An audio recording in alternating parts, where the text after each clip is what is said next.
right. Hello, everyone. Welcome to Spill the Tea with OYD. This is My name is Dora Diaz. I'm the president of the Osceola Democrats. I'm here with my co-host Rachel. She is our communications director at Osceola Democrats, and we are here with a candidate for the clerk of the courts, Jossue Lorenzo. Jose, say hi. Hello, how are you? Thanks for having me here. Thank you. I appreciate it, Josue. Josue, I have a little bit of iced tea. I'm not drinking hot tea, but I'm drinking iced tea to try to cool off today. What are you drinking for today? Today I got a little bit of organic lemon tea with some honey and some organic mint leaves that I grow in my garden. Oh, so really? This will give me that little fresh morning or afternoon now. Nice. I have mint leaves in my garden. I haven't tried lemon and mint, so that might be a really good idea. Yeah, it gives you a little fresh mint flavor to it. That's awesome. That's cool. So you like gardening? I like it. I'm not good at it. I'm learning. We got a lot of stuff growing. We got tomatoes, spinach, beets, radishes, kale, but we're learning. Me and my wife are learning and picking up on it. Oh, that's a learning nice. process. Yeah, me too. I just started one too, so I guess we're all learning together. Yes. That's awesome. It's good to grow your own food. It feels good, and it's like, all right, let me just go outside and get a little bit of something to add to my dinner. Correct. So I totally relate, and I think it's been something that I've learned during this pandemic. Just, hey, let me just go outside and and just pick right from your garden. Pick right from my garden. Mm-hmm. Yeah.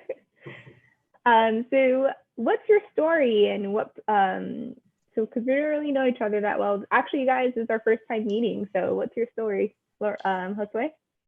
Right, well, I was born in New York. I'm the middle child of two. I got two sisters.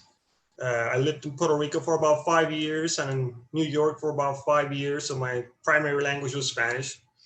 And my family moved to Osceola County in 92. And they purchased a house in the Lakeside subdivision over by BBL. And I've been in Osceola County ever since. I grew up here. And since I was 10, 11 years old. I went to Denjon Middle School. I went to Gateway High School. After finishing high school, I started working in the management field. I got promoted pretty early on. I did that for about 4 years. And then from there on, I wanted to get into law enforcement. I wanted to wait a couple of years because law enforcement wouldn't hire until like you were 21. So in 2002, I decided it was time to go to school, get my certificate. I went to the Technical Education Center of Osceola. I got my certificate in criminal justice. And in 2004, I started working as a law enforcement officer. And I've been doing that ever since. From 2005 to my current, I've been in Osceola County with the sheriff's office. In 2014, I got married to my beautiful wife, Antonia. She's a school teacher here in Osceola County. She's an author. She writes kids' book. So here I am now, 15 years in law enforcement and 8 years in the courthouse. And now I want to run for the Osceola County Clerk of Court. That's awesome. What a great hometown local story. I know you said you're originally from New York, but you definitely, have some very deep roots here, invested in the community. Just to give people some context a little bit about what you're running for, it is called the Clerk of the Courts.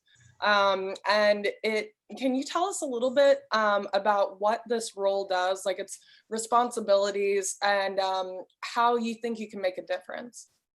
Okay, well, the Clerk of Court out of the courthouse, the clerk has some responsibilities. There's a lot of positions that work within the courthouse, but the primary responsibility for the Clerk of Court is managing the budget, it is managing the staff, and providing the services that the community needs and the other elected officials that work within the building need. So for example, having courtrooms ready for trials, those are one of the things that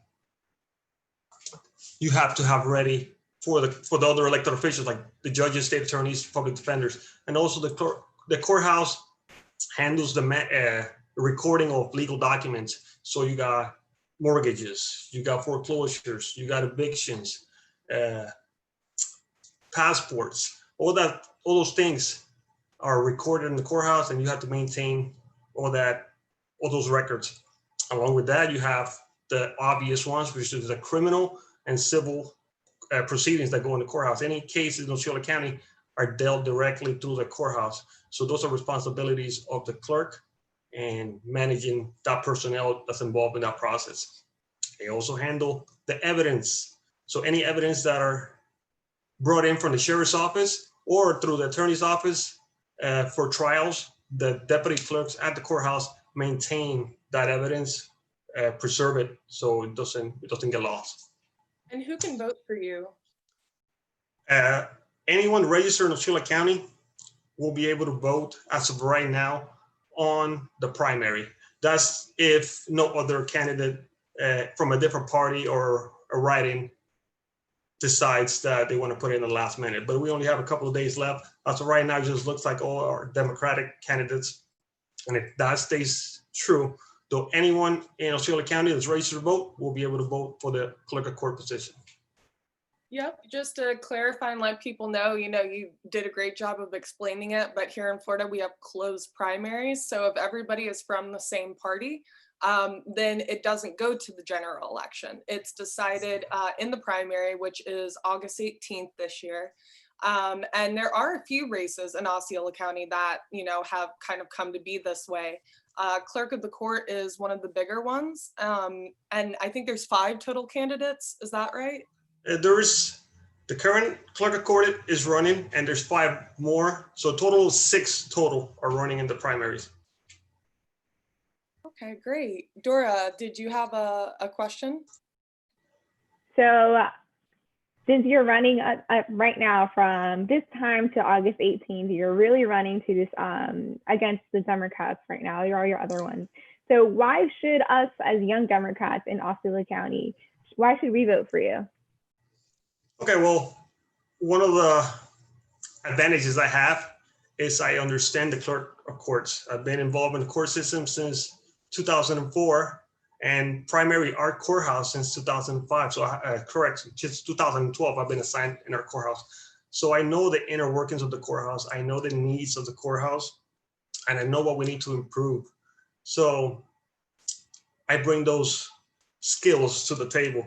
I don't need to get training on a lot of positions and a lot of the needs of the courthouse. I'm ready from day one to start improving some of these divisions to make the courthouse run more efficient.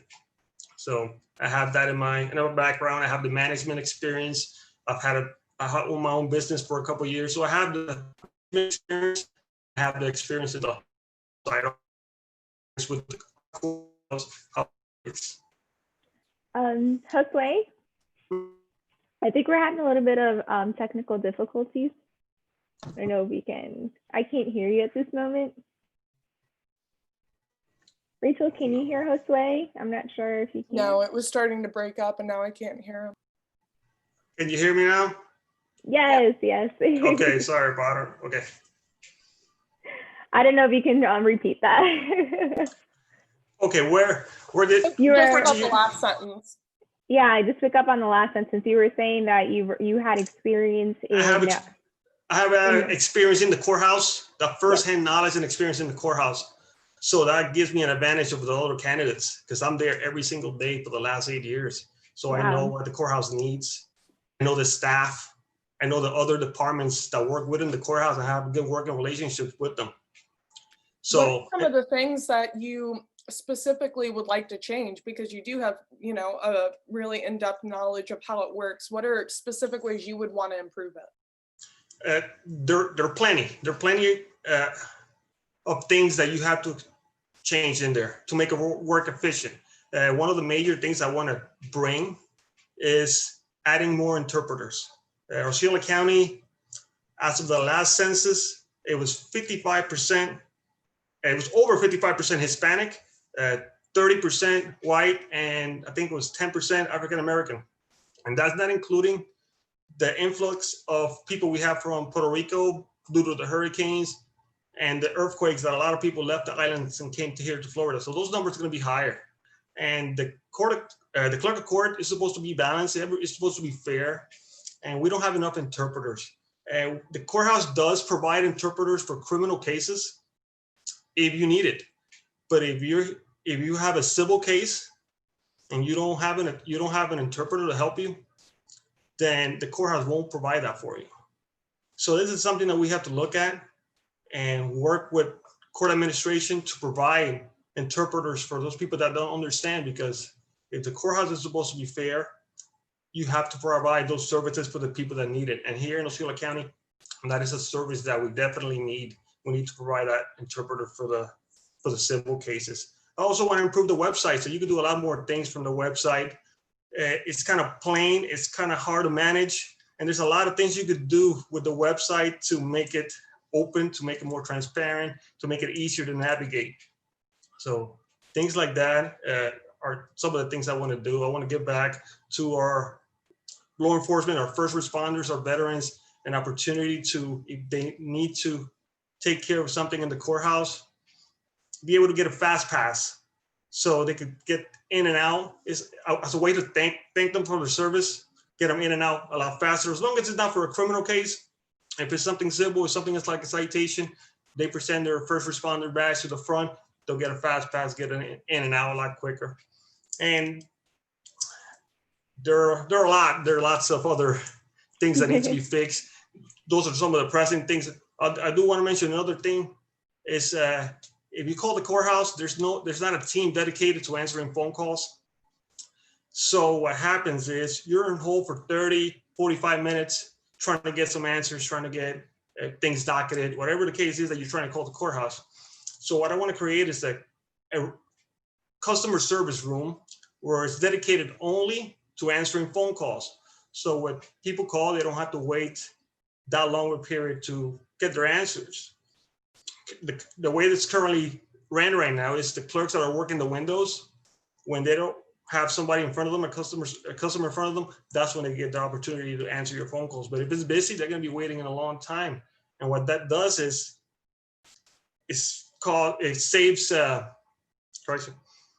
causes people to spend money, because if you have an attorney working on your case and that attorney is trying to get information on your case, and they're on hold for 30, 45 minutes, and that attorney charges you $300 an hour, well, you just pay that attorney $150 just to wait on hold for 30 minutes. I can't believe they don't have, I hate to interrupt you. I can't believe they don't have dedicated people answering the phone at the courthouse like that. I know. That seems insane. And I think, and that would be actually really helpful, because right there, that's bringing them a couple jobs, more jobs to the county, even if it's just like a couple. And then, and if you have people who pick up the phone who speak both English and Spanish, the services that when people call the county, the court, they can, get those services understood and all that stuff. So I think I agree, Rachel. I didn't know that. I didn't realize that either. That service used to be provided, but they went away with it, and that's what is causing all these this long wait times. So that's something I want to bring back, is a team dedicated to answering the phone calls, not just for criminal, but civil cases, any cases that where you're not on hold for that long periods of time. That's interesting. So one of the first times that a citizen in Osceola County would interact with the courts would be either when they have to perform the duty of jury duty. What are your ideas in improving that process, of the jury duty process? Okay, so a lot of people get a notice for jury duty, and the first thing they say is, gosh, I got jury duty. They don't like they're going out of the way to go to jury duty. But what I do know is that once people go there, and if they do get selected, they end up liking the process, because you build friendships, you see how the courtroom works, you see how everything is laid out in front of you, and at the end of the day, you have a good time. And the thing is, people don't know that. They just see, oh, I have to waste my time going to the courthouse, this and that.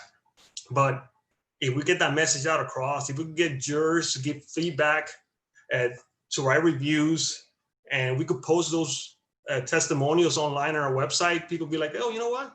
This sounds interesting. If we could change that perception that jury duty is a bad thing, people will enjoy going to the courthouse. And there's people that do get served, and they've been jurors before, and they get excited because they know it's an exciting process to be part of this legal system. They get involved in it. So there's people that once they do it, they like it. And we have to get the rest of the residents to understand that it's not just bad to be in jury duty. Definitely. So kind of going back to the campaign, we had discussed earlier that, you know, it's a big race, multiple candidates. There's also two very big names, the incumbent, Armando Ramirez, and then also current state representative, John Cortez. What kind of challenges has this presented, having to go against two big names for this position? Well, and multiple names, but two big names for sure. And the current school board member, Calvin Soto, too, is also another big that's name. right. You're right. He jumped in recently and I haven't like updated it in my head. So with that being said, that shows you there's a problem with the courthouse. You have total of 5 new candidates putting in for the courthouse. So out of those 5 candidates, 2 are current elected officials, 2 of them from the same party. It shows you that there's an issue there. And of course it provides challenges. But for me, I'm very competitive and I like the challenge. I wanted to go out in the community, get my message across. I know I was new to this and it's going to be hard from the beginning. I've never done politics before. So I knew that this is going to be all a learning experience. But since I like this, I'm very competitive. I absorbed that information. And from day one, I started working hard. I was able to get the community behind me. I was the only candidate to be able to qualify through the petition process. So I am in the process without having to pay my way in compared to the other candidates that have to, if they want to qualify, they have to pay money to be in the ballot. So I had a good momentum going. It slowed down because of the COVID, but even with that, I was still got my signatures done and I was able to qualify. The qualifications is not till this week coming up, but I do have my petitions needed. I got all my documents ready to turn in tomorrow. So I will be qualified and, you know, it's a challenge, but I'll get out there and I'll do my best. I am so glad you're ready to be qualified. So thank you so much. That takes a lot of work and that's been a really big challenge. And having people that represents the community and has experience in there is very important. So thank you. So with that, how has your experience been campaigning during this time? What have been some challenges and what are you really proud of during this campaign? During the pandemic, as far as right now? Okay, with the campaign for me, since I started early, I didn't have to worry about the struggles that other candidates might have had in collecting the petitions. So I got all my petitions done by January before this even started. Now my focus was going to continue to keep going door to door, reaching out to people. But yes, with the pandemic, with the social distancing and the curfews, couldn't do that anymore. So my platform changed a little bit when it comes to campaigning. I used a lot of social media, a lot of advertising, and things of that nature to reach out to the community. You know, you have your Osceola Young Democrats platform, so I get involved in that also. Any way I could use social media now, I would use that to get my message across and let everybody know why I'm running and my qualifications and things of that nature. Definitely. So can you tell us a little bit more about the way the clerk of the court interacts with other aspects of government? Do you guys have any contact with the state attorney? I'm sure you do. Yes. So can you kind of explain that relationship a little bit more? Okay, so out of the courthouse, there's a lot of moving parts in there. You have a lot of elected officials work with the courthouse. You have the state attorney's office. The state attorney is an elected official. You have public defenders, which defends the defendants on criminal cases. That position is an elected official. Of course, the judges are all elected officials. Some of them are appointed, but for the most part, they're elected. Sheriff's office works out of the courthouse. They have a spot in there, and that's an elected official. And you have also security there, who is ran by the Board of County Commissioners, who are also elected officials. And you have court administration, which is not an elected official, but they work within the courthouse. It's a lot of moving parts in there. And you do have to manage the courthouse to work hand in hand with all those different departments. So there's things that the clerk of court has to do to maintain that. And that is providing those courtrooms, providing the clerks needed to be in those courtrooms and things of that nature. But one of the things as a clerk is to get involved with those elected officials to make the courthouse run more efficient. There's ways to improve that. Like, I'll give you an example. For right now, if a person comes to the courthouse and they have a warrant, right? Any other courthouse, the way it works and the way it used to work in our courthouse also, that person has a warrant. A court deputy there will write up a warrant affidavit. They hand that person over to the corrections who works in the building, and they transport that person over to the corrections with the rest of the defendants that are coming from the jail back and forth. It was an easy process, but for some reason they went away with that. And now the way they're doing it is actually costing taxpayers money, is taking resources off the road, because the way to do it now is you have to call a deputy from the outside. Could be from patrol, could be from another unit, to come to the courthouse and pick up this individual to take him over to the courthouse. Why are we taking out a deputy from the road to take an inmate when the corrections department is right there? All they have to do is transport him with the rest of the prisoners. Or we have to waste 2 court deputies, one to do the charging affidavit and the other one to transport the inmate over to the corrections department. So things like that, we work with the board of county commissioners. We could get those things resolved so we could not have to waste those resources that the sheriff's office needs. Right now, the sheriff's office is short in personnel. So we need to have all those resources available. So there's ways to work around with the other elected officials in that building to improve the overall functions of the courthouse. So that's a really good point. And that's something that me as a citizen, I would never really thought about, but that would be saving so much money. So I'm really glad that you pointed that out. Speaking of money, now I'm not really this familiar. I'm a young Democrat. I'm not too sure. Like, I'm learning things as I go. So I'm not too familiar with the position and the duties of the clerk of the court. So am I correct on this? And you were saying earlier that you're in charge of the budget for the county. Am I correct on that? Or like, what did he mean by that? No, just the budget for the clerk. For the clerk. Okay. Yeah. Got it. I was very confused. Yeah. So the budget for the clerk of courts. Okay. Correct. So where do you think the future of the judicial system is going, or what's the direction that you think it's starting to head to? Well, right now we have a lot of restrictions because of the COVID. So this is all a learning process for everybody. We go as we hear back from the CDC on how to move forward. And we have strict guidelines that we have to follow. The courthouse does. And that comes from Chief Judge. Chief Judge Don Myers relays that information to the clerks of court in the 9th district, which is Orange and Osceola County. And we follow those guidelines given. So moving forward, I believe it will eventually go back to the way it was. It will be a slow process. There's a lot of cases that are backlogged, and we need to get those cases moving. We have to get the jury back in there because the legal system requires juries to be there. And that's something that I don't see possible doing too soon, because there's a lot of moving parts when it comes to jury trials. So we're already in phase 2 in the courthouse. There's already people coming back into the courthouse, and eventually we're going to get back to that old way of doing it.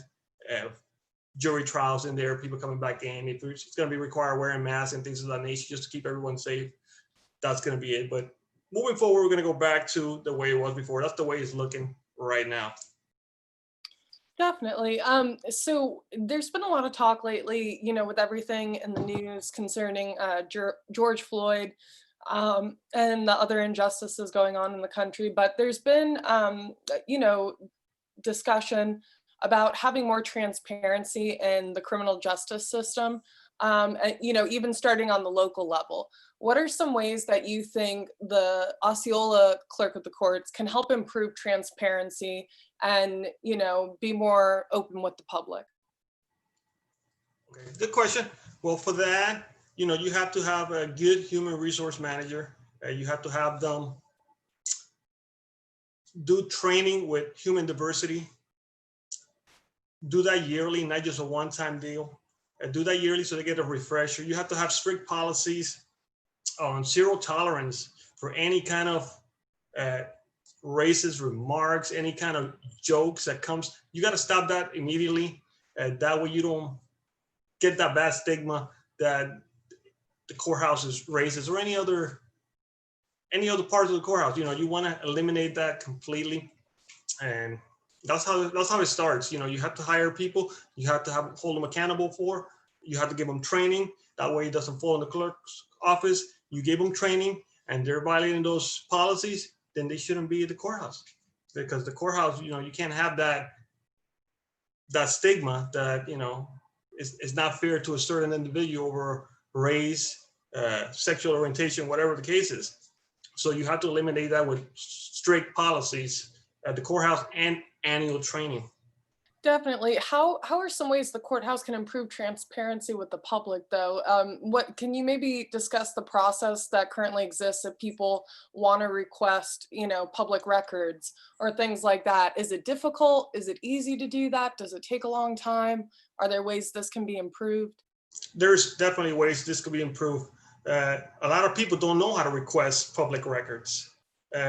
That's why we should be using our website a lot more efficient, because people want to know how to do things so they can do it. They don't want to have to hire an attorney to do simple jobs like that. So if the Clerk of Court's website had a tutorial link, so how to print out the forms, how to fill it out, how to request those documents, public records are available. You just have to know how to ask for them. And most people don't know how to go about going to the courthouse, going to the second floor, turning in the paperwork or what's the request you have to do. So if you make tutorials online to allow people the opportunity to see how it's done, then any public records that they want to see, all they have to do is go to the courthouse, go to the second floor and have that requested. And that's how you show transparency. You have to be able to give that information, not trying to hide it. That way people don't know how to do it and ask for those public records. Yes, for sure. Now, let's say you got elected as the clerk of the courts. What's the first thing, or what's the most pressing issue that you would implement in office? Well, this county is growing. It's growing a lot. And we have to look into how to maximize the space of our courthouse. Right now, when this courthouse is not even 20 years old and it's already outgrown itself. And there was a study just done, I think in 2017, 2018 by University of Central Florida, predicted that by 2036, this courthouse county is going to be double in size. So we have to maximize space. We have to utilize the courthouse efficiently, and moving forward, if we don't want to have to pay taxpayer money to build another courthouse, we have to figure out how to use this courthouse efficiently. So that's moving forward. That's going to be a big hurdle for whoever is the clerk of court to take. And of course, is bringing integrity back to their courthouse. It's going to take time. There's been a lot of allegations and accusations over the past couple of years, and we have to change that negative stigma that the courthouse has gotten over those years. So that's one of the biggest issues, but I think with an open, transparent courthouse, we could get that done. Definitely. Well, it's been such a great conversation, Jossue. Like, I really feel like I've learned a lot through this interview. One of the last questions we normally ask is just kind of a fun one. And it's, what are your favorite places to visit in Osceola County? Favorite place? Oh man, I'm all over the place in Osceola County. I participate in so many athletic leagues. I do flag football, I do kickball, I do softball, I do bowling. I go to the park at Kissimmee Lakefront to walk with the wife and just relax there. So I'm all over Osceola County, there's just so many places to do it. It just fulfills what I feel like doing. If I want to go fishing, I'll probably hit the lake in downtown Kissimmee or Alligator Lake in St. Cloud. If I want to play sports, you'll see me at the parks, local parks, participating in that. So I'm always around. If the sheriff's office throws out a fundraisers or special causes, I'm always there, either running for March on Wheels or Special Olympics activities. I'm always around the county and participating in all these kinds of events. So I don't really have a specific spot. I just like to be out, and I'm usually out in the county participating on these events that they do. Great. Oh, that's awesome. I love to hear that you're really active in the community, even in just recreational and as law enforcement. So thank you so much for your service.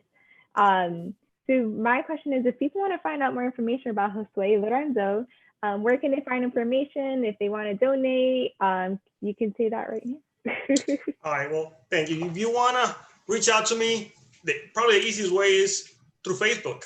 I've been using Facebook heavily due to this whole COVID-19 restrictions that we have. So if you want to reach out to me, Jossue Lorenzo is my page. You can send me a friend request. If you don't want to do that, you could reach out to me through Lorenzo, the number 4 Clerk, and you could contact me there. I always return messages back.